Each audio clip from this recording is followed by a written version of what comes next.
Hello friends, इस video में हम लोग बर्न डिटर्मिनेशन मेथड के बारे में देखेंगे, यानी कि रूल ऑफ 9 को देखेंगे। इसके पहले की वीडियो में हम लोगों ने बर्न की पैथोफिजियोलॉजी के बारे में देखा था। तो आइए वीडियो को शुरू करते हैं। Rule of 9। The rule of 9 is a quick way to calculate the extent of burn. Rule of 9 burn को कैलकुलेट करने का एक क्विक मेथड होता है। Basis of this rule is that the body is divided into anatomical section, यानी कि इस rule के अनुसार बॉडी को एनाटॉमिकल सेक्शन में डिवाइड किया जाता है। Multiple of 9% of total body surface area, यानी कि इसमें हमें 9% का टोटल बॉडी सरफेस के हिसाब से उसमें 9% का मल्टीप्लाई किया जाता है। Rules of 9 for estimating percentage of body surface involve in burn, यानी कि रूल्स ऑफ 9 में हम यह पता लगाते हैं कि बर्न के दौरान बॉडी सरफेस का कितना परसेंटेज इन्वॉल्व है। Anatomic area, percentage of body surface, जिसमें एनाटॉमिक एरिया में हेड, फेस, नेक को 9% दिया गया है, यानी फ्रंट में 4.5% और बैक में 4.5%। इसको ऐड करके टोटल 9%।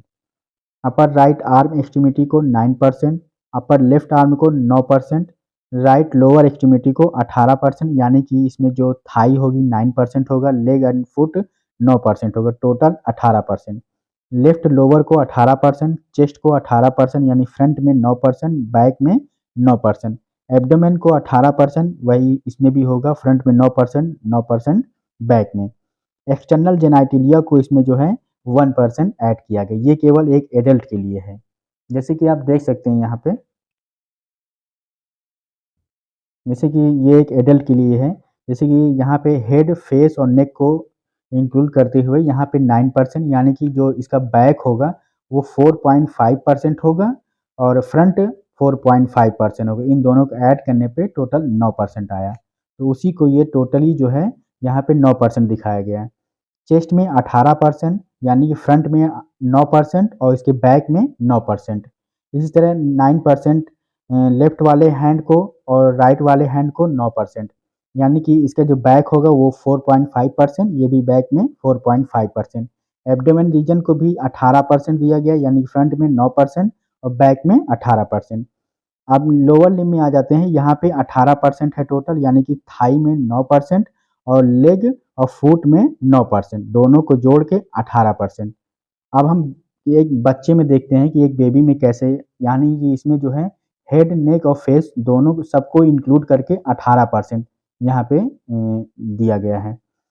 और इसका चेस्ट 18% होगा, 9% राइट और लेफ्ट आर्म में 9%, और फिर इसके बाद एब्डोमेन में 18%। यहाँ पे इसका एक्सटर्नल जेनाइटलिया एरिया नहीं इंक्लूड किया जाता है, वो फ्यूज हो जाता है, इसलिए इसको नहीं इंक्लूड किया जाता। लेकिन एडल्ट में यहाँ पे 1% इंक्लूड किया जाता है।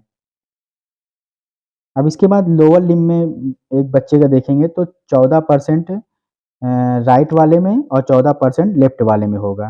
ठीक है, तो जैसे कि थाई का 7% होगा और लेग का 7% होगा, तो दोनों को इंक्लूड करके 14% हो जाएगा। ये एक बच्चे के लिए है केवल।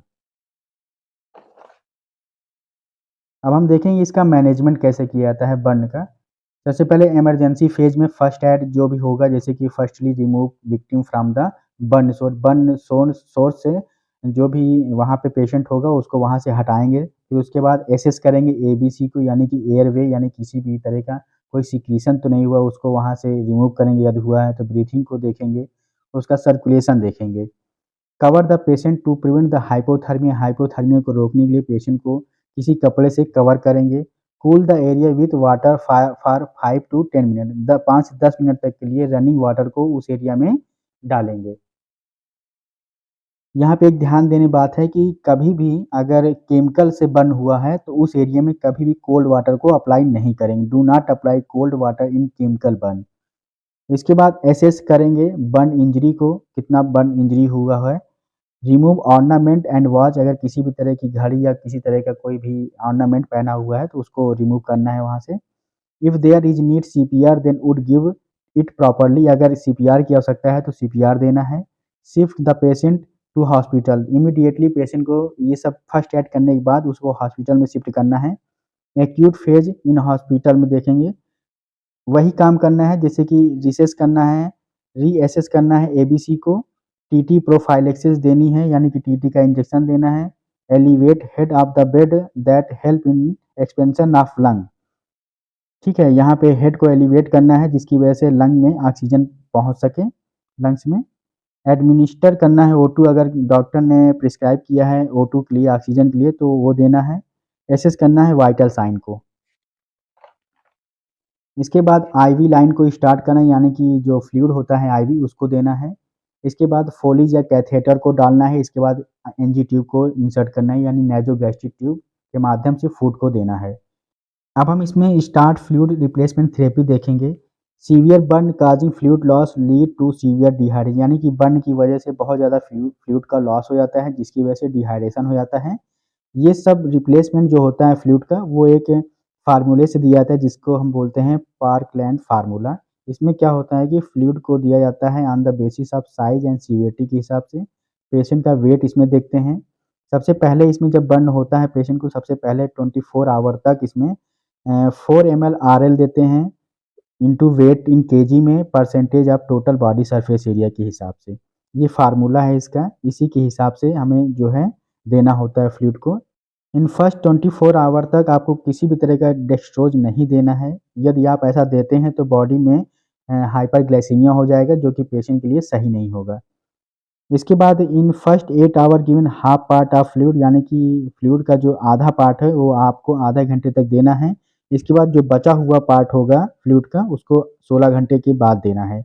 इसके बाद दूसरे दिन आपको डे सेकेंड 24 आवर में आपको देना है कोलाइडल सोल्यूशन एंड डेक्सट्रोज देना है। इसके बाद इसका जो फार्मूला होगा देने का, वो इस तरह का होगा 0.5 ml colloid into weight of patient in KG into percentage of total body surface area plus 2000 ml percentage dextrose देना होगा। ठीक है, इसके बाद आपको वैसे ही देना है जैसे यहाँ पे कि फर्स्ट 8 आवर में आपको आधा पार्ट देना है फ्लूइड का। इसके बाद नेक्स्ट में 16 आवर्स में आपको जो है आधा पार्ट देना होगा, यानी 16 घंटे बाद आपको इसका जो फ्लूइड का जो बचा हुआ पार्ट है वो देना होगा। इसके बाद पेशेंट का डाटा कलेक्ट करना है, उनकी केयरिंग करनी। उनकी केयरिंग के लिए आपको 30 मिनट तक NS नॉर्मल सलाइन से उसको क्लीन करना है। इसके बाद आपको अप्लाई करना है SSD विदाउट ड्रेसिंग, यानी कि सिल्वर सल्फर डाइजीन अप्लाई करना है। इसके बाद पेन को मैनेजमेंट करने के लिए एनाल्जेसिक देना है। प्रोवाइड करना है साइकोलॉजिकल सपोर्ट को आपको। इसके बाद न्यूट्रिशनल सपोर्ट करना है। इसके बाद इन्फेक्शन को कंट्रोल करने के लिए एसेप्टिक टेक्निक और का इस्तेमाल करना है। एंटीबायोटिक को एडमिनिस्टर करना है। प्रोवाइड फिजिकल थेरेपी, इसके बाद प्रोवाइड करना है फिजिकल थेरेपी, जैसे कि जॉइंट पोजीशन में स्प्लिंटिंग दे सकते हैं, पोजीशनिंग चेंज कर सकते हैं, एक्सरसाइज करवा सकते हैं। इसके बाद टॉपिकली एंटी माइक्रोबियल आप दे सकते हैं, जैसे कि सिल्वर सल्फर डाइजीन दे सकते हैं 1%, सिल्वर नाइट्रेट भी दे सकते हैं 0.5%। साथ ही साथ इसमें जो है एनाल्जेसिक ऑइंटमेंट दे सकते हैं जो कि पेन को रिलीव करेगा।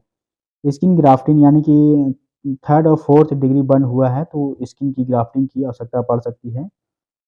और ये जो स्किन की ग्राफ्टिंग होती है ये 5 से 21 दिन के अंदर इसको जो है पूरा किया जाता है। अब हम देखेंगे इसमें कॉम्प्लिकेशन क्या होते हैं बर्न के समय। कॉन्ट्रैक्चर यानी कि डिफॉर्मिटी उसमें हो जाती है, जैसे कि disorganise over formation of compact collagen fibre cause hypertrophic scar leading to contracture, यानी कि जो कोलेजन फाइबर होते हैं उनका फॉर्मेशन नहीं हो पाता, जिसकी वजह से आगे चलकर स्कार हाइपरट्रॉफिक स्कार हो जाते हैं, जिसकी वजह से ये डिफॉर्मिटी डेवलप हो जाती है। और साथ ही साथ इसमें जो है जॉइंट का जो मूवमेंट होगा वो कम हो जाएगा। अब हम एक्यूट टॉक्सीमिया देखेंगे। Due to carbon monoxide poisoning की वजह से इरिटेशन हो सकता है, नौजिया हो सकता है, वोमिटिंग हो सकता है, टैकीकार्डिया हो सकता है, डायरिया हो सकता है। एक्यूट टॉक्सीमिया को रोकने के लिए हमें प्लाज्मा ट्रांसफ्यूजन और एंटीबायोटिक थेरेपी दे सकते हैं, जो कि एक्यूट टॉक्सीमिया को मैनेजमेंट करेगा, यानी कि उसको रोकने के लिए। सेप्टिसीमिया यानी कि infection in blood and high fever होगा। एक्सटेंसिव लोकल एडिमा, यानी कि उस लोकल एडिमा को रोकने के लिए पेशेंट की पोजीशनिंग को चेंज किया जाना चाहिए, जिसकी वजह से जो है लोकल एडिमा को उस एरिया में होने से रोका जा सके। मेटाबॉलिक चेंजेस हो सकते हैं, जैसे कि मेटाबॉलिक एसिडोसिस हो सकता है, यानी कि ब्लड में एसिड की मात्रा बढ़ सकती है। एनीमिया हो सकता है, लॉस ऑफ ब्लड हो सकता है। जॉन्डिस और रीनल फेलियर जैसी कंडीशन डेवलप हो सकती हैं।